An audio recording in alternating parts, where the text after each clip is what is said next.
আসসালামু আলাইকুম এভরিওয়ান, ইয়ান্স কিচেনে আপনাদের স্বাগতম। আজ চলে এসেছি আমাদের পুরান ঢাকা লালবাগে কাচ্চি ডিলাক্স নতুন একটি রেস্টুরেন্ট ওপেন করেছে।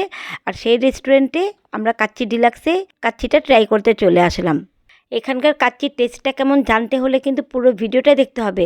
যারা এখনও আমার পেজটিকে ফলো করেননি এবং আমার চ্যানেলটিকে সাবস্ক্রাইব করেননি তারা চটজলদি করে ফেলুন আমার নেক্সট কোন ভিডিওর নোটিফিকেশন সবার আগে পাওয়ার জন্য। চলুন দেখি।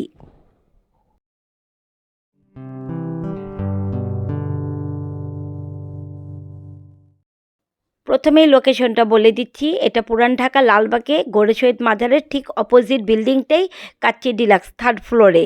এই লোকেশনটা খুবই ইজি, এমন কেউ নেই যে পুরান ঢাকার লালবাগের এই গোরে শহীদ মাজারের লোকেশনটা চিনেন না। আমরা চলে আসছি কাচ্চি ডিলাক্সে। তাদের পরিবেশটা আমার কাছে খুবই ভালো লেগেছে, যেহেতু তাদের এটা নতুন তার জন্য আরও খুব বেশি ভালো লেগেছে আমার কাছে। এই ব্লগটা আমার ঈদের 1 বা 2 দিন আগের, সেই সময়টা একটু ফাঁকা ছিল, তখনই আমি এখানে গিয়েছিলাম। আমার একটু আপলোড করতে লেট হয়ে গিয়েছিল। তাদের এনভায়রনমেন্টগুলো আমার কাছে খুবই ভালো লেগেছে, তাদের পরিবেশটাও খুবই সুন্দর, যেহেতু একটা নতুন রেস্টুরেন্ট ওপেন করেছে। অনেকেই হয়তো জানেন না, যারা জানেন তারা চলে আসবেন। তাদের যে বসার যে স্পেসটা সেগুলো আমার কাছে খুব ভালো লেগেছে, রাউন্ড রাউন্ড চেয়ারগুলো সেগুলো আমার কাছে খুব ভালো লেগেছে। এখানে আমি যখন এসেছিলাম তখন একটা পার্টি হচ্ছিল, তাদের হয়তো কোনো প্রোগ্রাম চলছিল এখানে। কিন্তু এখানে আমি যেটা দেখেছি, যে কোনো প্রোগ্রাম করলে ভালোই হবে, খারাপ হবে না, কারণ এখানে স্পেসটা খুব সুন্দর, স্পেসটা খুব বড়। আমার কাছে একটা বিয়ে বাড়ির মতো ভাব লেগেছিল। আমরা সন্ধেবেলায় গিয়েছিলাম, কারণ এটা লাঞ্চের টাইমও ছিল না, ডিনারের টাইমও ছিল না। আমাদের পরেই অনেকে দেখলাম আসা শুরু করেছে। অনেকে প্রোগ্রাম চলছিল এখানে, কিছু কিছু করে লোক আসছিল। এটা নতুন হওয়ার কারণে হয়তো অনেকেই জানেন না এখানে যে পুরান ঢাকা লালবাগে কাচ্চি ডিলাক্স একটি নতুন ওপেন হয়েছে।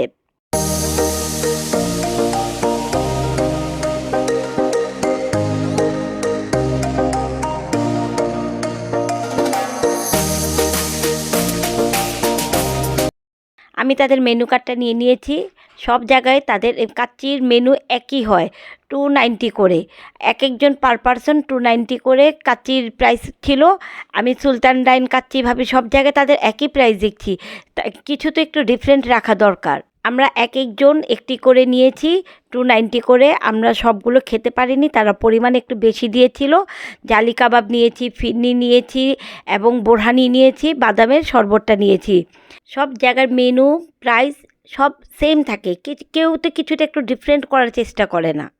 কাচ্চি ভাবি, সুলতান ডাইন সব জায়গায় সেম এই মেনু, এই সেম এই প্রাইস, একটু ডিফারেন্ট রাখা দরকার। এখানে তাদের রাইসের পরিমাণটা খুব বেশি ছিল, আমরা খুব বেশি খেতে পারি নাই। অনেকগুলো আমরা পার্সেল করে বাসায়ও নিয়ে এসেছি। যারা কম খান তারা একটা খেতে পারবেন না। আমি অর্ধেকটা নিয়েছি এবং অর্ধেকটা আমি বাসায় পার্সেল করে নিয়ে এসেছি। মাটনের পিসগুলো প্রথমে কিছুটা ভালো পড়ে নেই, পরে আবার চেঞ্জ করে তারা পিসগুলো আবার চেঞ্জ করে দিয়েছিল। বিসমিল্লাহ বলে খাওয়া শুরু করেছি, দেখি কেমন হয়। এটা জানতে হলে কিন্তু আপনাদের পুরো ভিডিওটা দেখতে হবে। আমি যখন খেয়েছি প্রথমটা, আমার কাছে খুব বেশি ভালো বলবো না, খুব বেশি মন্দ বলবো না, কারণ আমার কাছে একটু রাইসটা ঝরঝরে মনে হয়েছে, একটু মশলা কম মনে হয়েছে। এবং তো আমি লেভেলে রাখবো, খুব বেশি খারাপও বলবো না, খুব বেশি ভালোও বলবো না। মাটনের পিসগুলো খুব বেশি সফট ছিল না, মিডিয়াম ছিল। আমার কাছে রাইসটা একটু ঝরঝরে বেশি মনে হয়েছে, মশলাযুক্ত কম ছিল। জালি কাবাবটা তাদের খুবই টেস্ট ছিল। আমার কাছে জালি কাবাবটা পার্সোনালি খুবই ভালো লেগেছে। এবং তারা বোরহানিটা, যে আমি এটা বুঝি না, বোরহানিটা প্রত্যেকটা রেস্টুরেন্টেই একই টেস্ট পাই, কোনো মজা বলতে কোনো জিনিস নেই। বোরহানিটা এত পরিমাণ পানি পানি থাকে, মানে আমার কাছে বোরহানি কোনো লেভেলেই ভালো লাগে না।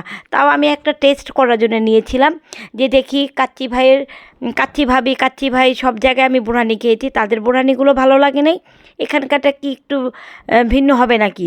এখানকার বোরহানিটাও দেখেছি, কোনো ভিন্নতা নেই, সবটা সেমই হয়, পানি পানি হয়। তাদের বাদামের শরবতটা ভালো ছিল এবং ফিরনিটাও ভালো ছিল। মোট কথা আমি মোটামুটির মধ্যে রাখবো, খুব বেশি ভালো বলবো না। হ্যাঁ, কাচ্চি বাদে আরও জালি কাবাবটা তাদের ভালো ছিল, বাদামের শরবতটা তাদের ভালো ছিল। হয়তো তাদের একটু সময় লাগবে আরও ইমপ্রুভ করতে। অনেক আইটেম আমি এখানে পাইও নাই, বলল যে তারা নতুন ওপেন করেছে, নেক্সটে নাকি কাবাবের আইটেম হবে। এটা হলো তাদের 360 ফটো, যেখানে আমি যাই আমার একই অবস্থা হয়, হয়তো কোনোটা নষ্ট হয়ে যায় বা কোনো কিছু। আপনাদের সাথেও কি এমন হয় আমাকে জানাবেন। আমার ভিডিওটি ভালো লেগে থাকলে প্লিজ লাইক, কমেন্ট এবং শেয়ার করতে ভুলবেন না। যারা ইউটিউব থেকে দেখছেন তারা সাবস্ক্রাইব করে দিবেন এবং যারা ফেসবুক থেকে দেখছেন তারা ফলো করে দিবেন। আল্লাহ হাফেজ।